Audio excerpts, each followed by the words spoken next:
ஆதியாகமம் புஸ்தகம் 24ஆம் அதிகாரம் 1வது வசனம். இஸ்ரவேலை ஆசீர்வதிப்பதே கர்த்தருக்கு பிரியம். நம்ம ஒவ்வொருத்தருமே இஸ்ரவேல் தான். இயேசுக்கு ரத்தத்தினால யாவரெல்லாம் கழுவப்பட்டிருக்கோம். அவங்க ஒவ்வொருவருமே இஸ்ரவேல் தான். இஸ்ரவேலை ஆசீர்வதிப்பு தான் கர்த்தருக்கு பிரியம். நம்ம கஷ்டப்படுறதையோ, நம்ம கவலைப்படுறதோ, நம்ம கஷ்டப்பட்டு கடன் வாங்கி அப்படி இருப்பது தேவனுடைய பிரியம் இல்லை. கர்த்தருக்கு என்ன பிரியம்? இஸ்ரவேல் ஆசீர்வதிப்பு தான் கர்த்தருக்கு பிரியமா. பார்த்தீங்களா, நம்ம ஆசீர்வதிக்க அவருக்கு பிரியமா. நீங்கள் நம்மள ஒவ்வொருவரும் நம்ம ஆசீர்வாதமாக இருப்பது தான் அவருக்கு பிரியம். அப்போ நிச்சயமாக ஆசீர்வதிக்க வல்லவராக இருக்கிறாரு. அதன் தேவரையும் நீங்கள் சகலத்தையும் செய்ய வல்லவர். நீங்கள் செய்ய நினைத்த காரியம் தடைபடாது. யோபு 42ஆம் அதிகாரம் 2வது வசனம். தேவரீர் சகலத்தையும் செய்ய வல்லவர், நீர் செய்ய நினைத்தது தடைப்படாது என்பதை அறிந்திருக்கிறேன். கர்த்தர் செய்ய நினைச்ச என்ன செய்ய முடியாது? தடைப்படாது. சரி, நம்ம ஆசீர்வாதத்தை பெற்றுக்கொள்ளாது இருக்குது நம்முடைய பாவங்கள், நம்முடைய எண்ணங்கள். நமக்குள்ள அதிகமாக ஆசீர்வாதத்தை பெற்றுக்கொள்ள நமக்குள்ள எண்ணம் இல்லாதனால கூட நம்ம ஆசீர்வாதத்தை பெற்றுக்கொள்ள முடியல. வாசித்து பாருங்கள், சங்கீத புஸ்தகம் 109ஆம் சங்கீதம் 17வது வசனம். சாபத்தை விரும்பினான் அது அவனுக்கு வரும். அவன் ஆசீர்வாதத்தை விரும்பாமல் போனான். நம்ம என்ன செய்யணும்? ஆசீர்வாதத்தை விரும்பாமல் போனான் அது அவனுக்கு தூரமாய் விலகி போகும். பார்த்தீங்களா, ஆசீர்வாதத்தை விரும்பாமல் போட்ட ஆசீர்வாதம் என்ன ஆயிருமா?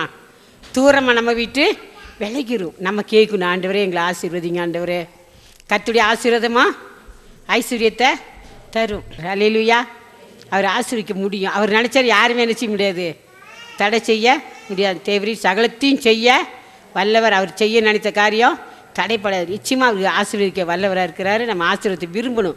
நம்ம விரும்பினா என்ன? நம்ம ஒரு நாள் ஆண்டவர்கிட்ட கேட்கணும், ஆண்டவரே என்னையும் ஆசீர்வதிங்க, என் குடும்பத்தையும் ஆசீர்வதிங்க, என் பிள்ளைகளை ஆசீர்வதிங்க, நாங்கள் 4 பேருக்கு ஆசீர்வாதமாக இருக்கணும், அநேக ஜனங்களுக்கு ஆசீர்வாதமாக இருக்கணும், ஆண்டவரே எங்களை ஆசீர்வதிங்க நம்ம கேட்கணும். நம்மளை ஆசீர்வதிப்பார்.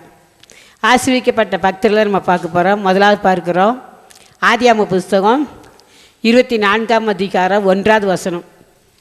ஆபிரகாம் வயது சென்று முதிர்ந்தவரானார்.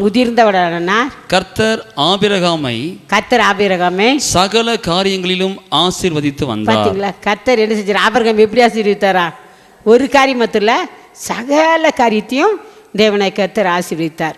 பணம் மட்டும் இல்லை, குடும்பத்தில் வேலைக்காரங்க, அவங்க குடும்பம் இருக்கிற எல்லாரையும் ஆசீர்வதிச்சிருக்காரு. சகல காரியம், எல்லா காரியம், குடும்பத்தில் பிள்ளைகளை எல்லாமே ஆசீர்வதிச்சிருக்கிறாரு.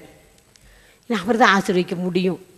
நம்ம ஒரு நாள் ஆண்டவர்கிட்ட கேட்கணும், ஆண்டவரே எங்களை ஆசீர்வதிங்க, எங்கள் குடும்பத்தை ஆசீர்வதிங்க, நான் என்னை ஆசீர்வதிங்கப்பா, அநேக மக்களுக்கு ஆசீர்வாதமாக இருக்கணும், நான் ஏதோ ஒரு வாழ்க்கை வாழக்கூடாது, ஆசீர்வாதமாக இருக்கணும் அப்படின்னு சொல்லி நம்ம ஆண்டவர்கிட்ட கேட்கணும். கேட்டால் நிச்சயமாக ஆசீர்வதிப்பார்.